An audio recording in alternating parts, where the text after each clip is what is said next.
రాష్ట్రవ్యాప్తంగా పేద బడుగు బలహీన వర్గాల బీసీ విద్యార్థులకు హాస్టల్ వసతి, భోజన వసతి సరిగా లేకపోవడం వల్ల విద్యకు దూరం అవుతున్నారని జాతీయ సంక్షేమ సంఘం యువజన విభాగం రాష్ట్ర నాయకులు సురేంద్ర నాయుడు తెలిపారు. కర్నూలులోని ఆదర్శ కాలేజీ ప్రాంగణంలో బీసీ శంఖారావం కార్యక్రమానికి హాజరైన బీసీ జాతీయ సంక్షేమ సంఘం యువజన విభాగం రాష్ట్ర నాయకులు సురేంద్ర నాయుడు రాష్ట్రంలో బీసీ విద్యార్థులు ఎదుర్కొంటున్న సమస్యలపై రాష్ట్ర బీసీ సంక్షేమ సంఘం మంత్రి సవితమ్మకు వినతి పత్రం అందజేశారు. అనంతరం మంత్రి మాట్లాడుతూ రాష్ట్రంలో విద్యార్థులు ఎదుర్కొంటున్న సమస్యలపైన కూటమి ప్రభుత్వం దృష్టికి తీసుకువెళ్లి విద్యార్థుల సమస్యల పరిష్కారానికి కృషి చేస్తామని తెలిపారు.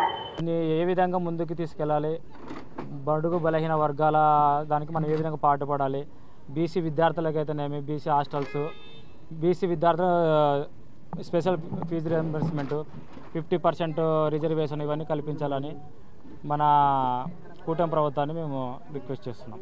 భవిష్యత్తులో ఏ సర్పంచ్ ఎలక్షన్ల దగ్గర నుంచి జరగబోయే ప్రతి కోటాలో కూడా బీసీలకు అత్యధికంగా మెజారిటీ కల్పించాలని, ఆ బీసీల హక్కుల కోసం మేమంతా కలిసి పోరాటం చేస్తామని చెప్పి ఈ సందర్భంగా తెలియజేస్తూ ఉన్నాం. అదేవిధంగా ఈరోజు నూతన కమిటీని కూడా రాష్ట్ర యువజన కమిటీని కూడా ఏర్పాటు చేయడం జరుగుతూ ఉంది.